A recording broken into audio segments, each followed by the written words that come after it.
Hello everyone. तो लो जी आ गया खेसारी लाल यादव जी और यामिनी सिंह का एक बहुत ही बेहतरीन होली वीडियो सॉन्ग जो कि फुल वीडियो सॉन्ग में रिलीज हो चुका है। और इसे लिखे हैं पवन पांडे जी और इसमें म्यूजिक दिए हैं शुभम राज SBR जी। और इसे गाए हैं खेसारी लाल यादव जी और नेहा राज जी, जो कि आपको स्क्रीन के ऊपर दिखाई दे रहा है। जिस सॉन्ग का टाइटल रखा गया है भगिनवा के फुआ, जो कि काफ़ी बवाल वीडियो सॉन्ग है। आप सुनेंगे तो ज़बरदस्त, काफ़ी बवाल। और वीडियो में खेसारी लाल यादव जी और यामिनी सिंह जी।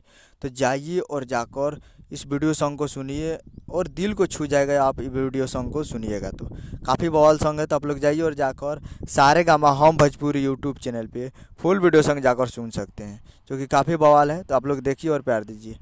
उम्मीद कर रहा हूँ कि वीडियो अच्छा लगा तो चैनल को सब्सक्राइब और बेल आइकन प्रेस करिए, ताकि ऐसे ही खेसारी लाल यादव जी के लेटेस्ट न्यूज़ लाते रहें।